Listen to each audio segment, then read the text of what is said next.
자, 오늘은 행렬에 대해서 알아보겠습니다. 행렬을 만드는 방법에는 매트릭스 함수를 이용하는 방법, 그 다음에 rbind, r은 이제 row입니다. 행을 합치는 방법, 벡터를 여러 개 만들어서 그걸 행 방향으로 합치는 방법을 rbind라고 하고요. cbind는 칼럼입니다. 열 방향으로 합치는 겁니다. 벡터를 여러 개 만들어서 열 방향으로 합치는 방법. 그 다음에 dim 함수라고 해서 벡터에다가 직접 디멘전을 몇 행 몇 열하고 디멘전을 주는 방법입니다. 하나씩 살펴보겠습니다. MAT1 해가지고 매트릭스 했죠.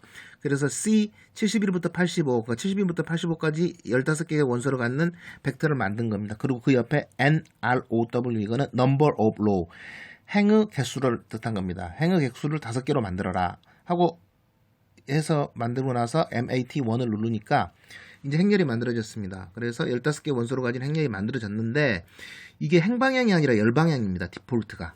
무슨 얘기냐면 70일 다음에 옆에 72가 있는 게 아니라 오른쪽으로 72로 가는 게 아니라 아래로 가죠. 71, 72, 73, 74, 75 뭐 한 다음에 다시 올라가서 또 2열에서 76, 77, 78, 79, 80으로 아래 방향으로, 그 다음에 3열도 81, 82, 83, 84, 85 해가지고 아래 방향으로 갑니다. 그래서 이거를 행방향으로 하기 위해서는 MAT 함수를 한번 만들어 보겠습니다. 똑같이 MAT라는 변수를 똑같이 만들어서 매트릭스 해가지고 71부터 85 한 다음에 그래 행의 개수는 5개, NROW는 5 이렇게 하고, 그 다음에 바이로 이꼬르 true라고 해줬습니다. 그러니까 바이로 행방향으로 가는 게 참이다 라고 하는 것을 해주면 이제 행방향으로 만들어집니다. 그래서 MAT 변수를 치고 엔터를 눌러보면 이제 행방향으로 15개의 원소로 가진 행렬이 만들어진 겁니다. 71, 72, 73이 행방향으로 간 거를 알 수가 있죠.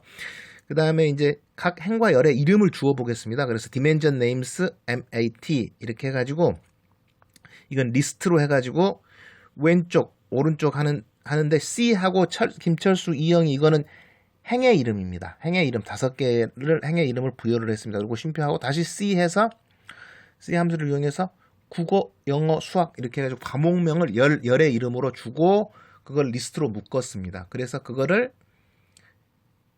dimension name, dim names에다가 mat의 에다가 이제 준 겁니다. 그래서 MAT라는 변수에 디멘전 네임을 설정해라 하고 리스트로 행과 행의 이름과 열의 이름을 넣으니까 이렇게 디멘전 네임이 설정이 된 겁니다. 그래서 보시면 이제 왼쪽에 김철수, 이영이, 박문수 해가지고 행의 이름이 들어가 있고 또 위쪽에 보면 국어, 영어, 수학이 가지고 열의 이름이 부여된 것을 알 수가 있습니다. 그러면 이제는 rbind를 알아보겠습니다. 먼저 이제 R1 해가지고 11, 12, 13 원소로 갖는 벡터를 하나 만들었습니다. 그리고 R2 해가지고 14, 15, 16 3개의 원소로 갖는 벡터를 또 하나 만들었습니다. 그리고 R3 해가지고 17, 18, 19의 3개의 원소로 갖는 벡터를 만들었습니다. 이걸 열방향으로 합치기 위해서는 먼저 이제 R1에 어떤 게 들어가는지 한번 보겠습니다. R1 치고 엔터를 치니까 11, 12, 13. R2 치고 엔터를 치니까 14, 15, 16. R3하고 엔터를 치니까 17, 18, 19 이렇게 됐죠. 그러면 이제 합쳐 본다면 MAT2를 라는 변수를 만들고 그 다음에 rbind 라는 함수를 부르고 가로 안에 인수로 넣어주는 것이 R1, R2, R3입니다. 그럼 이게 3개의 벡터를 넣었죠. 그럼 이게 행방향으로 합쳐진 겁니다. 그래서 이제 MAT2라는 변수를 치고 엔터를 한번 눌러보면 11, 12, 13 첫 번째 R1하고 R1이라는 벡터하고 두 번째 R2라는 벡터하고 R3라는 벡터가 행렬로 서로 행방향으로 합쳐진 걸 알 수가 있죠. 그래서 11, 12, 13, 14, 15, 16, 17, 18, 19 이렇게 됐습니다. 그러면 이제 cbind를 한번 알아보겠습니다. cbind는 열방향으로 합치는 겁니다. 먼저 벡터를 3개를 만듭니다. C1 해가지고 C1이라는 변수를 선언을 해서 21, 22, 23 3개의 원소를 갖는 벡터를 만들고 C2라는 변수를 선언한 다음에 24, 25, 26이라는 3개의 원소를 갖는 벡터를 또 만들었습니다. C3 해가지고 27, 28, 29라는 3개의 원소를 갖는 벡터를 만들었습니다.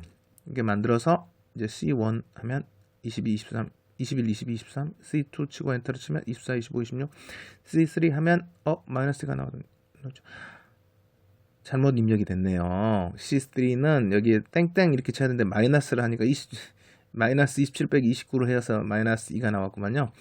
근데 이제 C3 다시 한번 넣겠습니다. C3 해서 27부터 29까지 3개의 원소를 갖는 벡터를 만들어라 이렇게 치고 C3를 치니까 27, 28, 29 3개의 원소를 가지고 있습니다. 이제 이걸 C바인드로 합쳐보겠습니다. C바인드로 열방향으로 합친다는 거죠. 그래서 MAT3라는 변수를 선언을 하고 C바인드 해가지고 C1, C2, C3 3개의 벡터를 입력합니다.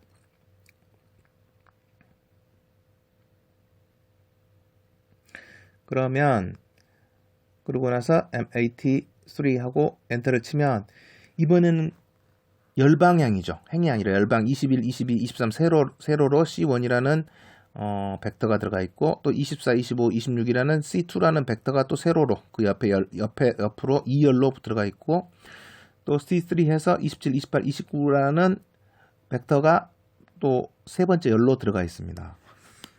자, 그리고 이번에는 dim 함수를 이용해서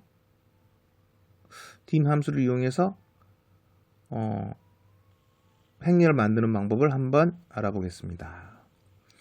그래서 MAT4라는 변수를 선언을 하고 1부터 9까지 9개의 원소를 가지는 벡터를 만들었습니다. 그래서 MAT4 하면 1부터 9까지 9개의 원소를 갖는 벡터가 나왔습니다. 근데 이거를 이 MAT4라는 것에 디멘전을 줍니다.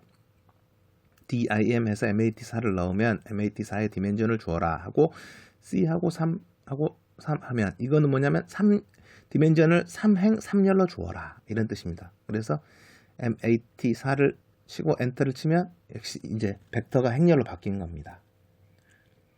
그래서 이것도 이제 디폴트로는 행방향이죠. 1, 2, 3, 4, 5, 6, 7, 8, 9 여기서 이렇게 해서 1부터 9까지 9개의 원소로 갖는 벡터가 이제 3행 상렬을 행렬로 바뀐 겁니다. 다음은 이제 원소를 추출하는 방법을 알아보겠습니다. MAT 2 쉼표 3 해가지고 각 가로 안에다 넣으면 2행 3열의 원소를 찾아라라고 하는 건데 이게 MAT4가 아니고 MAT라고 되죠. 아까 만들었던 행렬의 2열 2행 3열을 찾았네요. 그럼 MAT4의 2행 3열을 찾아보면 MAT4의 2행 3열은 8이죠. MAT4의 2행 3열은 8 제대로 나왔습니다. 또 이제 한 행을 불러오는 방법을 찾아보겠습니다. 행과 열이니까. 그래서 MAT 해가지고 각 가로하고 1하고 쉼표하고 바로 가로를 닫아주면 1하면 1행을 찾으라는 것은 된 겁니다. 그렇지만 뒤에 열의 자리가 비어있죠. 열의 자리가 비어있으면 이거는 모든 열을 의미하는 겁니다. 그래서 MAT라고 해서 잘못됐는데 예전 거를 불러왔는데 MAT4 거를 다시 불러보겠습니다. MAT4하고 각괄호하고 1하고 쉼표하고 바로 각괄호를 닫아주면은 1열만 불러오고 1행의 모든 열을 불러오는 겁니다. 1행의 모든 열. 그래서 2, 4, 7이 됐죠. 그러면 모든 행의 2열을 불러오는 겁니다. 이거는 모든 행의 2열을 불러오는 게 MAT하고 각괄호하고 바로 쉼표 찍고 2하고 각괄호 닫기 하면은 모든 행의 2열. 그러면 모든 행의 2열 하면 4, 5, 6. 행은 3개가 다 들어가 있지만 열은 2열만 나왔죠. 4, 5, 6이 나온 걸 알 수 있습니다. 근데 이번엔 조건을 부여하는 방법으로 한번 원소를 추출해 보겠습니다. MAT4 해가지고 각괄호 해가지고 각괄호 사이에 보면 쉼표를 기준으로 앞에 거는 무조건 행을 나타내는 거고 뒤에 거는 열을 나타내는 겁니다. 그래서 이걸 구분해서 보실 필요가 있습니다. 그래서 앞에 있는 MAT하고 각괄호하고 바로 쉼표하고 3하고 각괄호 닫으면 이건 무슨 의미죠? 모든 행의 3열이라는 의미죠. 그래서 7, 8, 9라는 의미죠. 7, 8, 9가 8보다 크거나 같은 행을 의미하는 거죠. 7, 8, 9가 8보다 크거나 같은 행은 여기서 뭡니까?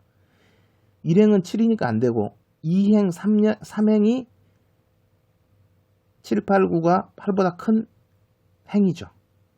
그래서 이제 보면 행은 그러면 2행과 3행이 선택이 된 겁니다. 그리고 이제 오른쪽에 보면 2땡땡3은 2열부터 3열이라는 뜻이니까 결국 2행과 3행 그리고 2열 3열 이렇게 해서 5, 6, 8, 9 라는 4개의 원소를 4개의 원소를 갖는 행렬을 추출하게 된 겁니다. 자, 하나 더 해보시면 MAT4 해서 각괄호 열고 바로 쉼표가 나왔으니까 행은 모든 행을 의미하는 겁니다. 행은 모든 행을 의미하는 거고, 열은 MAT4 해서 각괄호 열고 1행과 모든 열이, 그러니까 모든 열의 1행이 4보다 작거나 같은 경우를 의미하는 거죠. 그래서 아까 이제 그걸 보면 모든 열의 1행이 4보다 작으니까 1행은 147이었죠. 근데 이 147이 중에서 4보다 작거나 같은 것은 결국 1과 4죠. 그럼 1과 4가 들어있는 열을 의미하는 겁니다. 그래서 1열과 2열을 의미하는 겁니다. 그리고 행은 모든 행을 포함을 했죠. 그래서 모든 행의 1열과 2열이 나오는 겁니다. 그래서 보면은 1, 4, 2, 5, 3, 6이 되죠.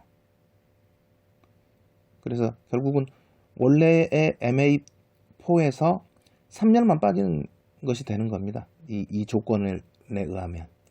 그리고 이제 이거를 이제 원소만 추출하지 않고 뭐 MA5라는 변수를 선언해서 이 조건대로 이렇게 새로 변수를 만들 수도 있는 겁니다. 그래서 이게 MA5 하면은 이제 그 아까 원래 MA4에서 1열과 2열만을 포함시킨 새로운 행렬이 MAT5에 들어갔다는 뜻이 되는 겁니다. 예. 오늘은 행렬에 대해서 한번 알아봤습니다. 특히 원소 추출하는 것은 좀 생각을 하시면서 잘 연습해 보시면 잘 될 거라고 생각이 됩니다. 예, 감사합니다. 다음에 또 뵙겠습니다.